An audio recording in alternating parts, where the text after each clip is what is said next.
আপনি ২ দিন যদি না খেয়েও থাকেন, সমাজ আপনাকে দেখবে না। আর একটু ভুল করেই দেখুন না, পুরো সমাজ আপনাকে নিয়ে বিচার বসাবে। তাই সমাজের কথায় নয়, নিজের আত্মবিশ্বাস নিয়ে চলবেন। হ্যালো, আসসালামু আলাইকুম। কি খবর সবার? This is Noor from lifestyle of Inaynoor. নিজে যদি সঠিক পথে থাকেন, তাহলে সমাজের কথায় কান দেবেন না। সমাজ শুধুমাত্র তাদেরকে নিয়েই টানাহেঁচড়া করে যারা অসফল। সমাজ তাদের ব্যর্থতার গল্পও শুনতে পছন্দ করে যারা সফল। অধৈর্য হওয়ার কিছুই নেই। যে পানি ডিমকে শক্ত করে, সেই একই পানি আলুকে আবার নরম করে। আপনার সৃষ্টিকর্তা জানেন কখন কোন পরিস্থিতিতে আপনার কি প্রয়োজন। তাই ভরসা রাখুন আপনার সৃষ্টিকর্তার উপরে। সঠিক সময়ে সঠিক প্রয়োজনটা তিনি পূরণ করে দেবেন ইনশাআল্লাহ। আপনার যা আছে আপনি সেটা নিয়েই চলুন। আপনার বাবা-মা বলেন, ভাই-বোন বলেন, যেই বলুন না কেন, তাদের কাছে তাদের কি আছে আপনি সেটা কখনো দেখতে যাবেন না। কারণ তাদের যা আছে সেটা আপনার না। আপনার কাছে যেটা আছে সেটাই আপনার। সো আপনার নিজের বলে আপনি চলবেন। আপনার নিজের যতটুকু আছে আপনি ততটুকুই মানুষকে দেখাবেন। এর বেশি দেখাতে যাবেন না। কারণ অহংকার পতনের মূল। অহংকার করা ভালো না। আপনি যে অবস্থানে আছেন সেটা নিয়ে কখনো লজ্জাবোধ করবেন না। সেটা নিয়ে গর্ববোধ করবেন।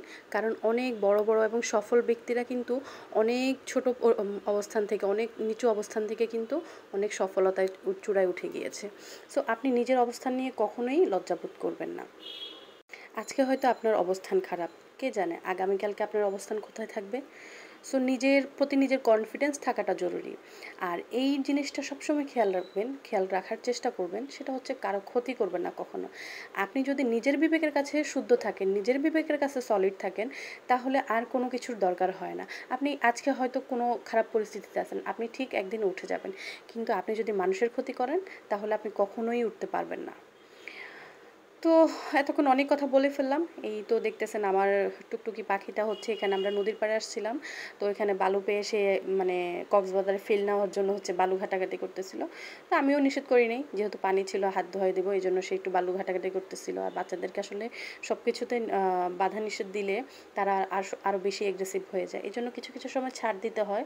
আবার কিছু, কিছু সময় শাসনও করতে হয়। একেবারেই ছাড় দিলেও হয় না, একেবারে শাসন করলেও হয় না। তো যাই হোক, এখানে হচ্ছে আমরা ২ জন টুনাটুনি হচ্ছে নিজেদেরকে একটু করে নিচ্ছিলাম।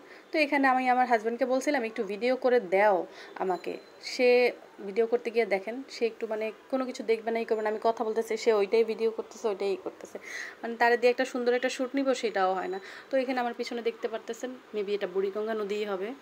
তো যাই হোক, আমরা ঘোরাঘুরি করলাম। আর আমার কথাগুলো যদি ভালো লাগে, অবশ্যই লাইক, কমেন্টের পাশাপাশি একটা ছোট্ট শেয়ার করে দিবেন। আপনার একটা ছোট্ট শেয়ার আমার জন্য অনেক বড় উপকার। আল্লাহ হাফেজ।